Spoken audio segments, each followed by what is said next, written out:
Warung olahan babi ala masakan Bali. Kemudian di Jalan Gotong Royong, Kampung Sewu, kalian juga bakal menemui warung olahan babi. Belok ke kiri sedikit, Jalan Juanda sekitar Sorogenen hingga Balong, juga bakal kalian temui resto olahan babi. Keberadaan warung dan resto olahan babi di Solo ini tidak terlepas dari sejarah kota ini ya, sejarah kota Solo. Jadi Solo yang merupakan kota yang ramah, ini pernah menjadi pusat perdagangan dan budaya Tionghoa di Jawa Tengah. Dan ini lumayan banyak penyebaran di kota Solo ini. Sehingga tidak heran jika kuliner babi ini cukup populer di kota Solo. Jadi bagi pencinta kuliner babi, Solo bisa menjadi surga bagi kalian. Dengan banyaknya pilihan warung dan resto olahan babi, kalian bisa puaslah mencicipi berbagai macam hidangan babi yang. Halo semuanya, selamat datang kembali di channel Solo Exist yang mengeksplorasi jiwanya kota Solo. Hari ini kita akan membahas tentang kehidupan masyarakat di kota Solo ya. Jadi ini bukan fenomenal, tetapi ini sudah membumi di kota Solo. Jadi tentang banyaknya warung dan resto olahan babi di kota Solo, kali ini kita akan menelusuri kawasan yang bukan hanya beberapa saja yang jualan olahan babi, tetapi di kawasan ini termasuk banyak lah, dan ini merupakan salah satu keunikan kota Solo. Jadi kalau kalian kesini dan kalian juga tidak bermasalah dengan hidangan non halal, kalian bisa mampir juga dan kulineran di kawasan ini.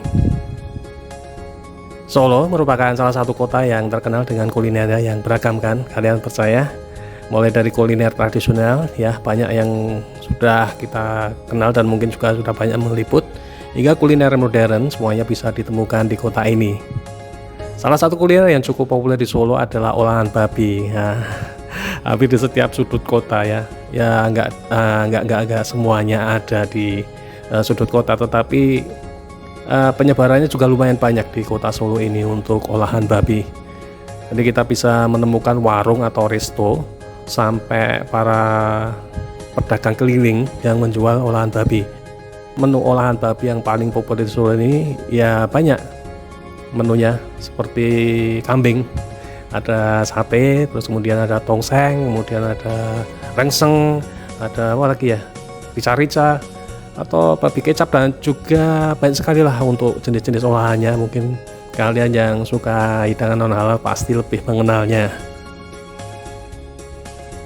Dalam perjalanan kali ini kita akan menyusuri beberapa kawasan, dan ini satu rangkaian ya dalam perjalanan.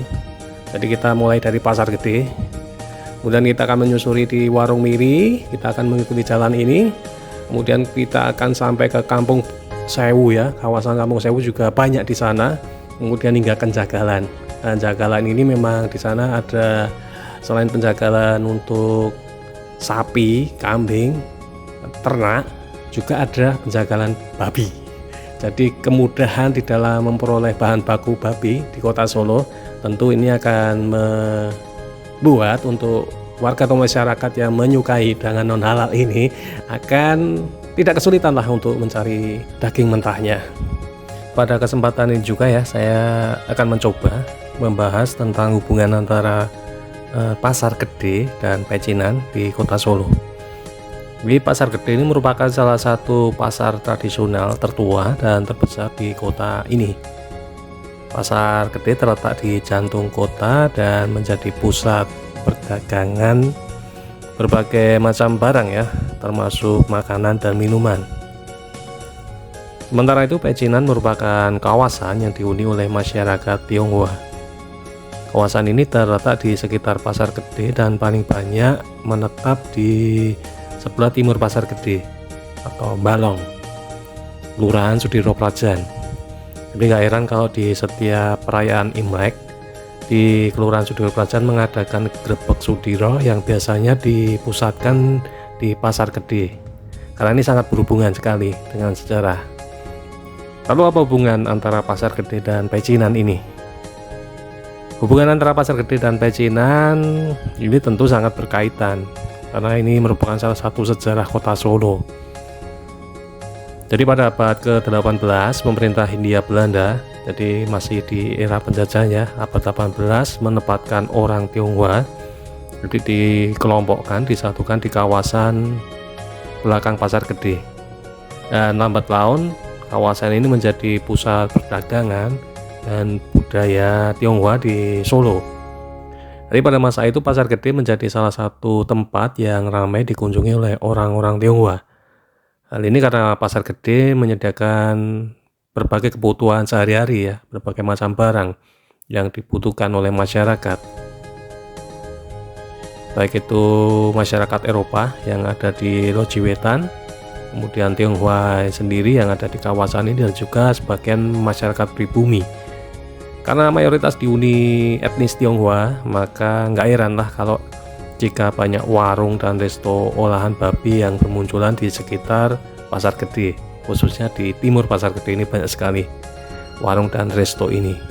Karena ini menyediakan berbagai macam olahan non halal yang menjadi favoritnya masyarakat Tionghoa kala itu, dan mungkin sampai sekarang ya, hingga saat ini pun mungkin masih banyak yang suka.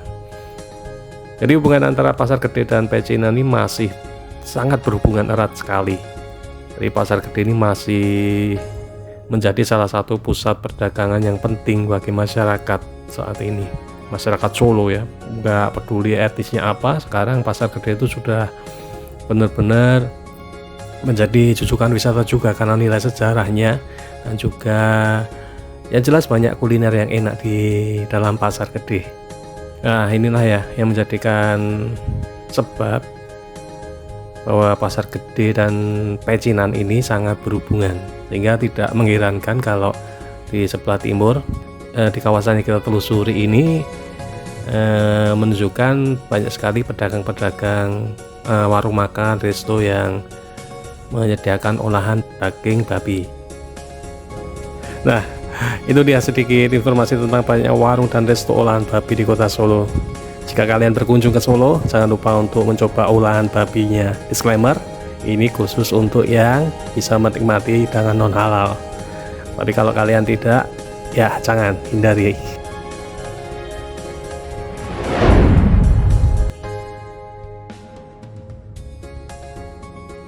Oke, sekian ya video kali ini. Terima kasih sudah menonton, dan sampai jumpa di video selanjutnya. Bye.